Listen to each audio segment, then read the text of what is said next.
Good morning to you and welcome back. President Trump promising to make America safe again by taking out terrorists here at home and overseas.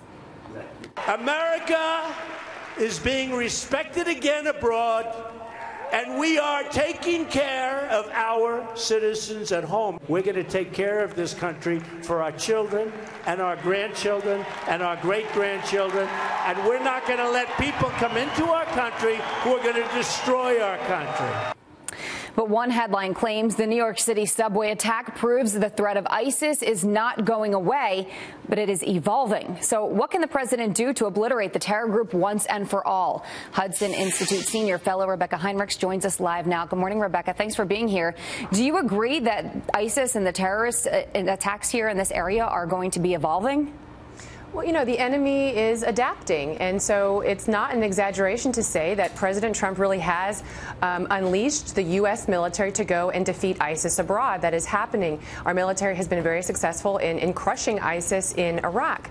But it's always going to be the goal for the enemy to attack Americans here at home, and so they're going to adapt, which is why now, in addition to fighting ISIS, where there still are pockets abroad and making sure that they don't establish other footholds in other regions, we have to be very vigilant here at home, and that means we have to have extreme vetting. It means we actually have to, really make sure that it's not enough just that people who want to come here don't have criminal records. We have to make sure that they're going to be able to assimilate and, that they love Americans, that they want to be here, and they're going to be peaceful. That's going to be important. And we have to have a strong surveillance program around these areas where we have seen pockets of dangerous activity around particular mosques, et cetera. It's going to be a multi-pronged approach. But how do you get people to get on board with that line of thinking, to be able to have that surveillance and do these things that you're talking about? Because a lot of people are against it. A lot of people are against it, but you have to educate people about what is constitutional, what it's not. A lot of people think that simply because they're uncomfortable that that's unconstitutional or unlawful, and that's simply not true. The Constitution is not a suicide pact. We don't have to allow people who wish harm on Americans to be living among us. And so, law enforcement has to be able to get into those communities, establish trust there. And, a lot of these terrorists who become radicalized over time, they have indicators that they're becoming radicalized. And so friends and family have to be willing to go to law enforcement and let them know that, look, this guy is becoming radicalized. He was peaceful a couple years ago, and now he's watching ISIS propaganda videos. So there needs to be these stronger ties within these communities with law enforcement if we're really going to nip this thing in the bud and prevent these guys from committing terrorist attacks. This can happen anywhere. This can happen in any city, any big city, any place in America. But specifically, we're talking about New York right now because look at the last 6 weeks. You saw Halloween, you saw that terrorist attack, and you saw what happened earlier this week. Okay, that's 2 in a matter of 6 weeks.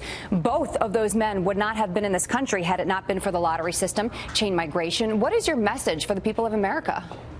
We can't be naive. We are a generous, compassionate country, but it is not compassionate to allow our own citizens to remain vulnerable to these kinds of attacks. So, nobody is entitled to be here. It is a privilege to be in the United States of America. It's a privilege to be an American citizen. And so we really have to pay attention to our borders and know who's going to be here and make sure that those who are here don't wish us harm and are here to be peaceful, productive members of society. At what point do you think everyone will get on board with this? How long do you think it's going to take? How many attacks do you think are going to happen until people finally say, you know what, we do need to protect ourselves? Well, I hope, obviously, that we don't have to endure another major attack.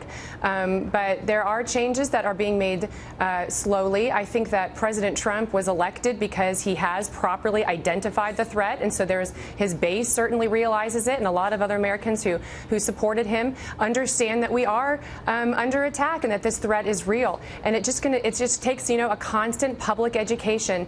And unfortunately, it does take some thwarted attacks and other attacks to wake people up. But we are making progress, and again, I'm very supportive of what the president's doing to educate people about what it means to be here lawfully, and also to make sure that we are properly vetting people. Again, I just want to reiterate, it's not enough that you just don't have a criminal record. A lot of these countries that they're coming from don't even have a proper vetting process. You actually have to demonstrate qualities that demonstrate that you can be here peacefully and productively. Rebecca Heinrich, thank you so much for joining us this morning.